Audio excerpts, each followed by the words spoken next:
Hi, this is a question for AJ. Hi, AJ, it's Aisha here from iBoxing Hub. All week people have been talking about your focus. What are the things that actually affect your focus? And I know previously you've spoken about your belief in God. Is that something that's affected your focus in kind of in a positive way, obviously? In a positive way. So in terms of focus, when you're in training camp, you're around the same faces day in, day out for, let's say, 11 weeks. And then on the week of the fight, now you open yourself up to like media obligations, questions about your future, etc., etc. So one has to stay focused, even though he's now opening himself up to media obligations, the bright lights of Saudi Arabia, the boulevard, it looks really good, your family's traveling out here. I need to keep my mind on the fact that I'm here to do a job and I'm in for a serious fight. But like with prayer, some people call it meditation, some people call it deep thinking. You keep your mind on track, keep focused. I call it prayer, and I just pull myself back, put my feet on the ground, and God answered my prayers today, and I was victorious. I prayed for Wallen as well. I see him getting stitched up. He'll be all right, and he'll return to fight another day. Thank you. Hi there, Rahul here from Punch Out Boxing. I don't know if you remember about 18 months ago, I put it to you that it could be prudent for AJ to forego the Usyk rematch to give him a chance to maybe have tune-ups where he can work on things without that extra jeopardy of fighting an elite fighter. Do you think these 3 tune-ups this year, because of that activity that AJ's missed out on, because of the championship level fights, do you think that's helped him? And question for Ben as well, how many levels more do you think you can get out of AJ? Because unlike, say, Usyk, AJ has yet to probably reach his ceiling. It looks like he's still improving in his 30s. Yeah, firstly, I'd like to say that Otto Wallen was #2 with the IBF. You know, he was due to fight for the world title, so that's elite level. You know, I think it says everything that you almost look at Otto Wallen as a tune-up. That's because Anthony Joshua is at elite level. But yeah, look, every fight's fight by fight. We had a fantastic camp, great performance, and we'll go from there. AJ, Eddie just said that the Deontay Wilder fight was signed. I mean, how disappointed and annoyed are you?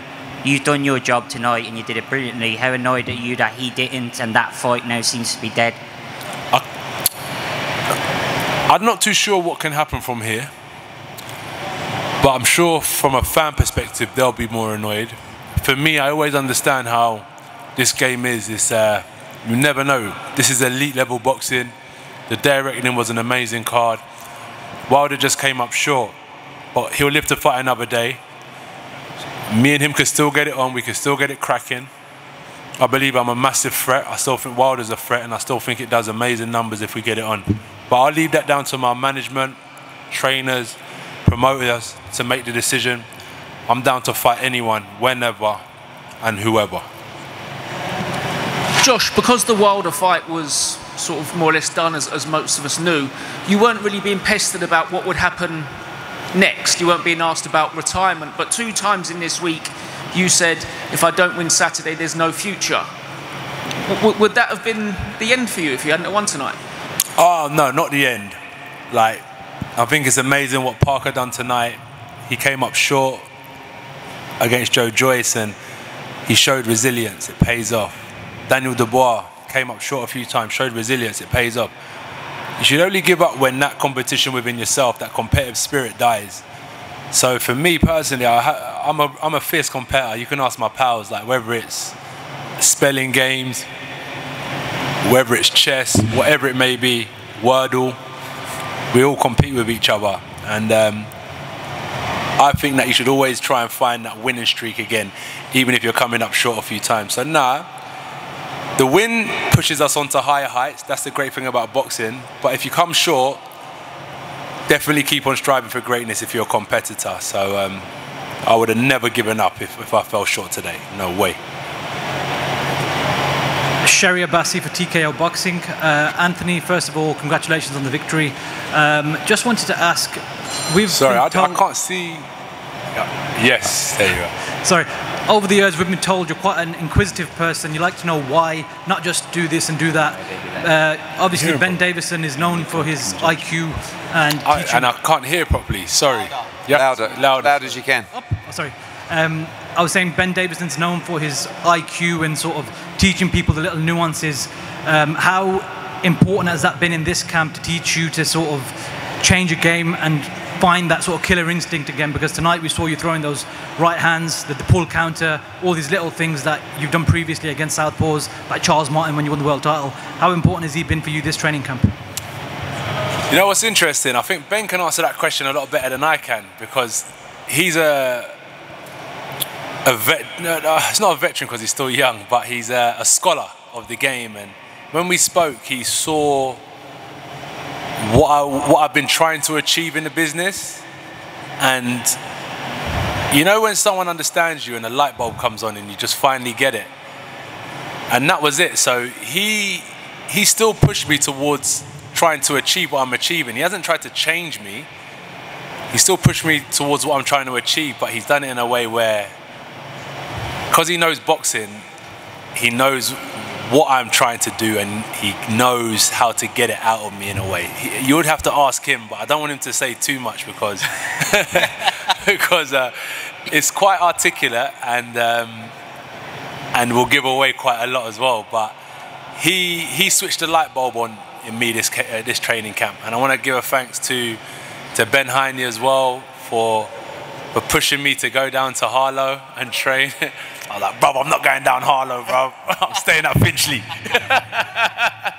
I was anti, like, I'm staying at Finchley, bro. And we went down there, and I appreciate your time as well. It's been a pleasure. Yeah, I appreciate your time. And I'm not going to say too much, but it's been good. It's been good, and I appreciate my team for pushing me in that direction.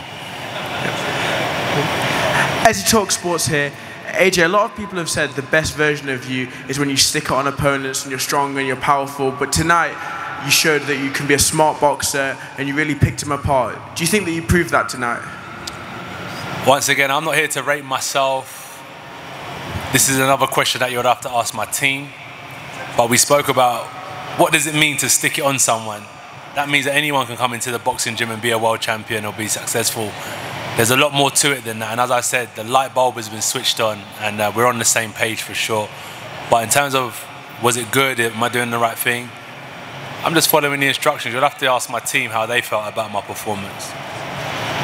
Anthony, Andrew McCart, IFL TV. You mentioned earlier, you said if you had the choice between three-time world champion or Deontay Wilder, you'd pick three-time world champion. Now with Wilder losing... let me explain that scenario to you. So let's say, for example, there was an option to fight for the heavyweight championship of the world or fight an opponent. I would always choose the heavyweight championship of the world because that is the creme de la creme, the most prestige title that you can win in boxing. Now, there is no title on the line. So if there's no title on the line, what does that mean? I'm going to fight Deontay Wilder. But the question that was asked is, what would you rather fight for? I would rather fight for the title. Now, the next question should be, but Anthony, there's no title on the line, so what would you like to do next? I would fight Deontay Wilder. So the question has to be correct in order to get the right answer. I answered the question. I didn't answer the way they wanted me to answer. I just answered the question that was provided to me. But I hope that clears up what the guy was trying to get out of me. But I've made it clear now is that I'm keen to fight anyone.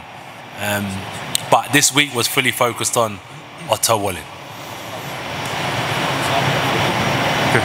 Hi AJ, over here to your left. The German fans, the Zone Germany, also Ring Life Germany. I guess you haven't seen the fight of Ajit against Aslanbek Mahmudov today. But I know you know him, so could you tell for the German fans what do you think about Ajit and his performance and also his future in this division? I've known Ajit for a long time. Me and Ajit have done many good rounds together in the gym. We work together. I spar Ajit's previous opponent, Agron. They had a great fight together. I know Ajit is a fierce heavyweight in the division. I was going to fight Ajit if I wasn't going to fight the day of reckoning. We was in negotiations. And the reason why I wanted to fight him because he's undefeated. He's a great fighter, and I want to test myself and challenge myself and put my skills up against his skills.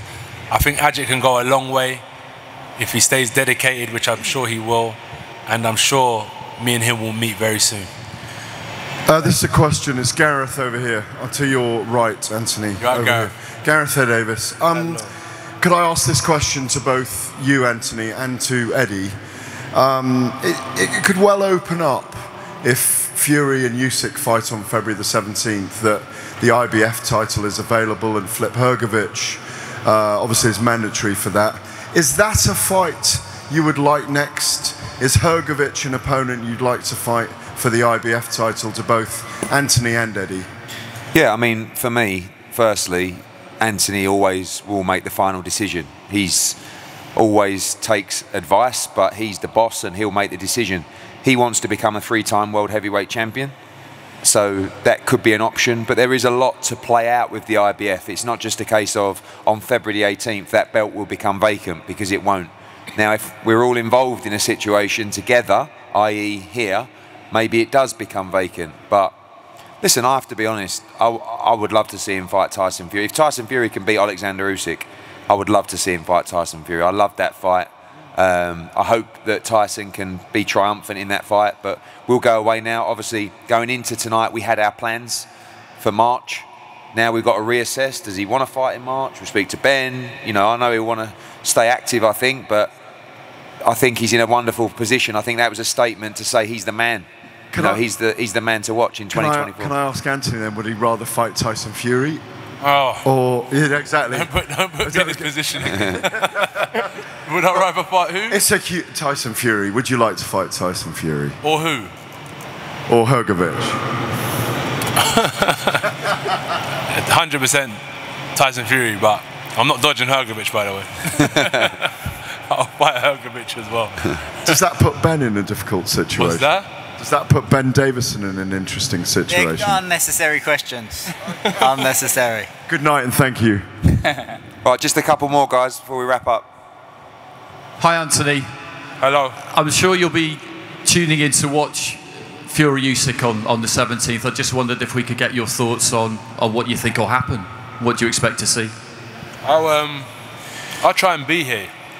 I tend not to go to many fights, but Saudi's putting on really good shows, and that's an iconic fight, so I'll try and get out here with my team.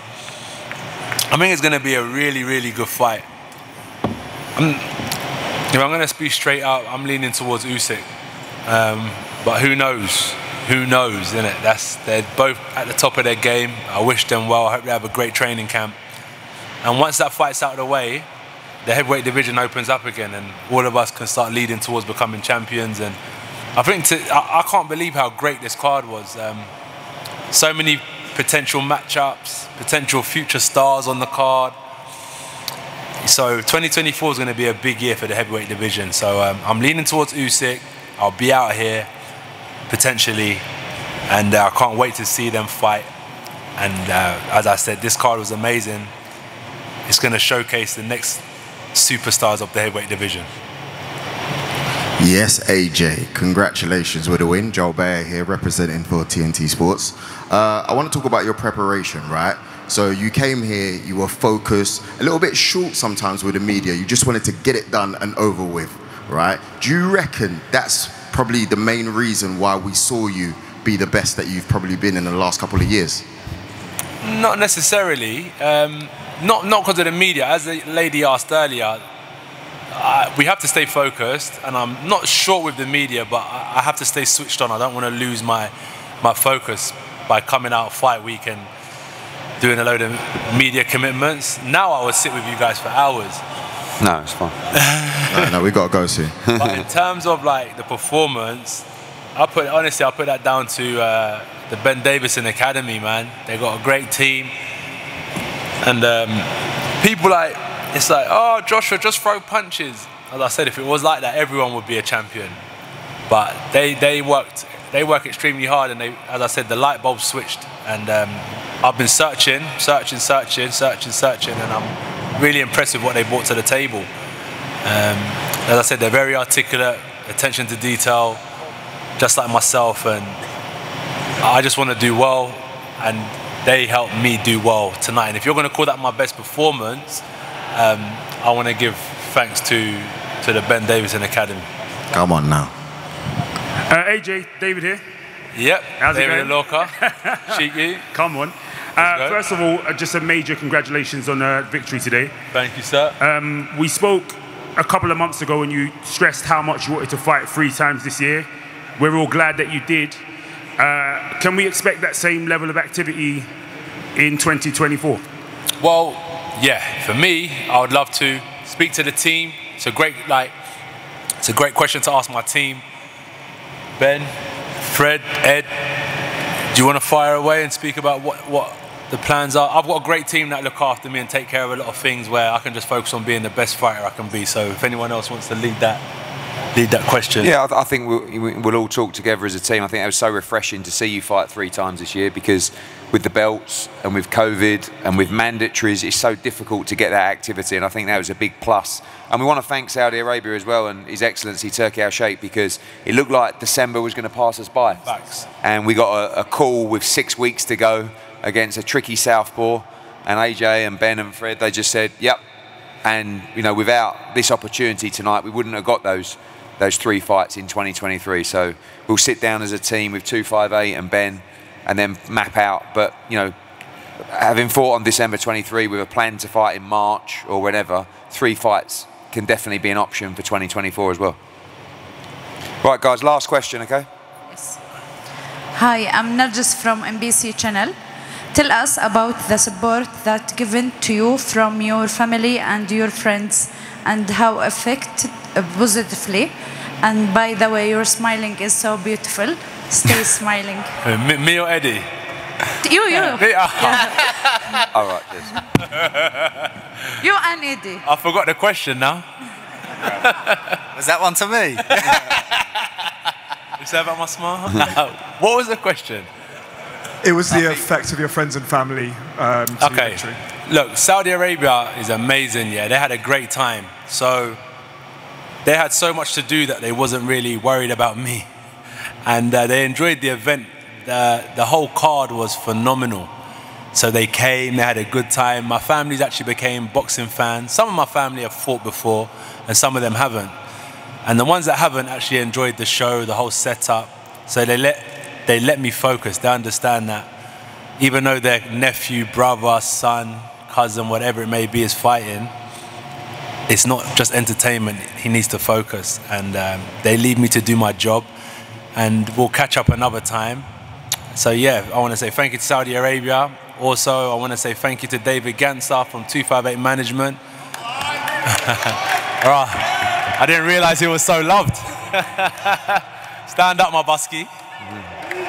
Yeah, we're pulling this show together. You know, last minute, you've done your thing. I appreciate you so much. Honestly, thank you so much for pulling the show together, getting us back on that gravy train. Anybody looking for management from any walks of life in sport, shout out 258 Management. They do a great job. I recommend them, and I think that's the wrap now. Yeah, thank you guys so much. We appreciate you. Yeah. What an end to 2023. Merry Christmas.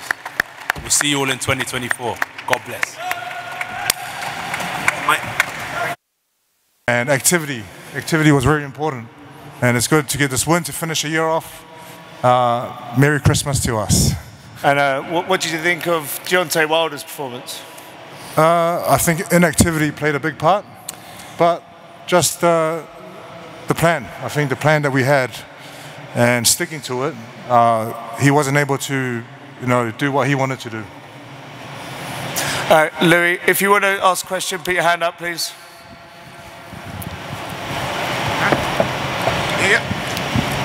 Joseph, congratulations on an incredible performance. We know you were trying to stay away from the right hand, but you seem to be the one landing all the big right hands tonight. Was that to plan? Andy said to me before the fight fire with fire. And if you're trying to run away from the right hand the whole time, then that's his plan. But we went in with our plan and we stuck to it. And this is the man. This is the man with the strategy. And we know that Deontay Wilder was set to face Anthony Joshua, should both of them come through tonight. But now you've got the victory. Are you going to push for a Joshua fight? I think first things first, we're going to have a nice break.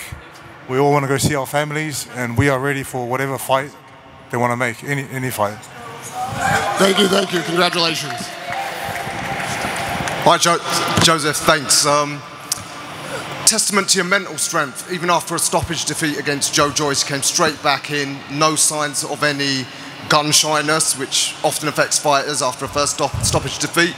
Yeah, it looked like Deontay was the one gun shy in there. Every time you went on the attack, there was almost like panic in there. I mean, is it the work you've done with Andy that just psychologically gets you over that first stoppage defeat and not be hesitant? Yeah, when you have someone like Andy in your corner with the experience that he has and being a world champion himself, he gives you the best advice in the corner. Take your chances. I'll just say about that. This time last year, Joseph was at his lowest ebb. We'd not long lost to Joe Joyce. But it's testament to the courage, the heart, the mental strength, the skill that this man has. He didn't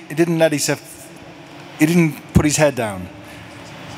He dug in deeper, trained harder, backed himself. And it can show you what anyone can do in this sport. This time last year, no one gave us a chance. Now he's just beaten Deontay Wilder in 12 rounds. Beat him every single round of it. That's what this man is.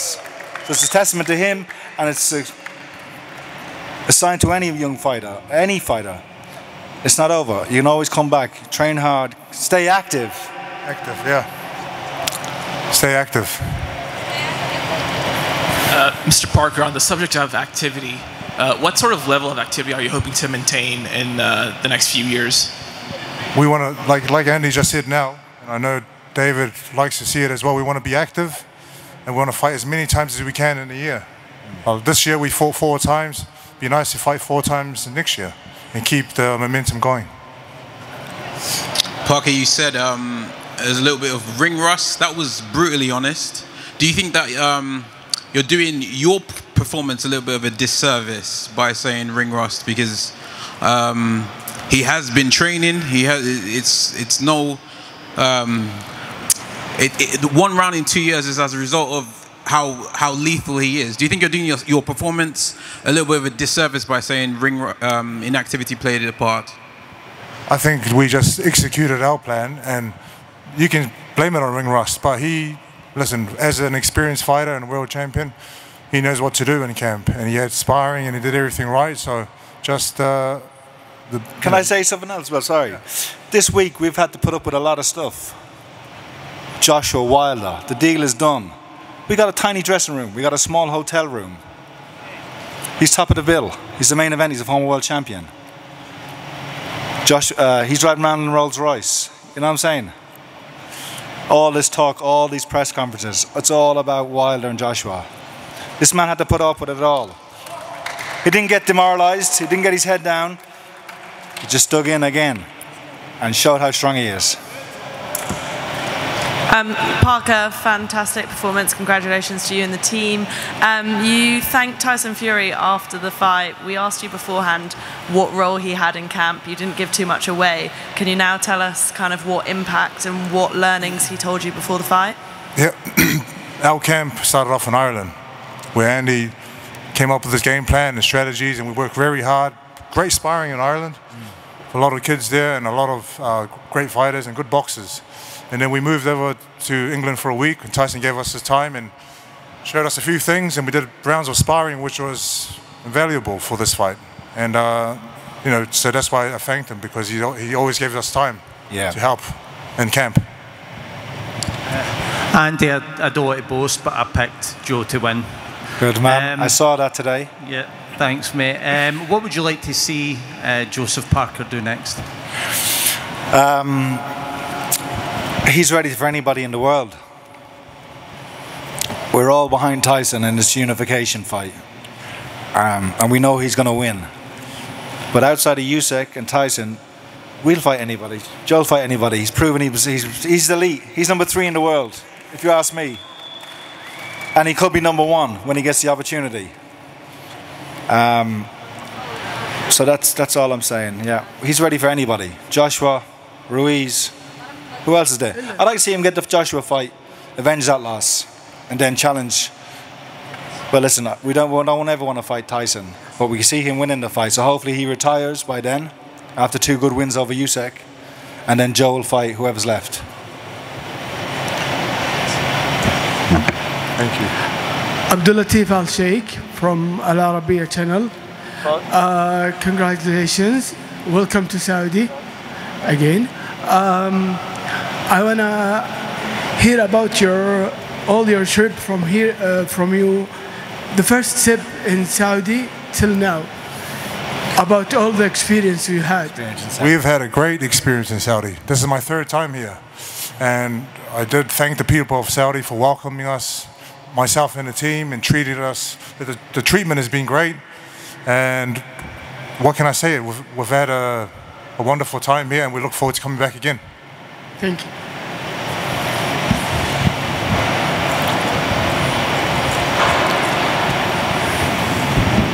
Matt Lenehan for Boxing Social. Joseph, you've had some big wins in your career, becoming world champion. Where does a victory over Deontay Wilder rank on that list? Listen, it's top 1. Listen, a win over Andy Ruiz was great at the time, and now this one's massive. So, yeah. Look at this man. He's a modern day great, like the old school fighters. Let's clear it off the resume. Ruiz, Takam, Bofa, Joyce, Joshua, Chisora twice, Dillian White, Wilder. I'm probably forgetting a few. And a few more good fighters in between then. Yeah. Fights them all. So, we were supposed to fight Zhang. He got injured. Then we were supposed to fight Dubois. Then now he's fought Wilder. And so who's next? Yeah, this is Mr. Barka. This is Khalaf Al-Khalaf from NBC channel. How would you describe this night? 8 matches, 16 fighters. How would you describe it? Listen, this is a wonderful event, and great to be a part of it. And there was a lot of upsets in the fights, and a lot of entertaining fights. And listen, what can I say? It's an amazing event that everyone enjoyed. And now we're ready to go back to the hotel and have a burger and chips and a drink and relax. Hi Joseph, first of all congrats to an impressive performance against one of the most dangerous guys in this division. I just would like to know, was there at one specific point in the fight where you realized that you're about to win this fight? Yeah, Andy told me every round that I was leading the fight. The first 6 rounds, and then he said, do what you're doing, keep it up, and don't get bored. Don't get bored of it, and keep it up. That was it, yeah. Hi, hello. We are delighted to have you here. Saudi Arabia always welcome you. Louis. I hope you are happy here. Say it again. Say it again. Yes. We are delighted to have you here. I'm very happy. Saudi Arabia always welcome you. I hope you are happy here. Very happy here. Yes. Very happy, thank you. Yeah. You're here? Yeah, that's it. Yeah. Thank you guys very much. Thanks very much. Have a great night, and I'll see you soon.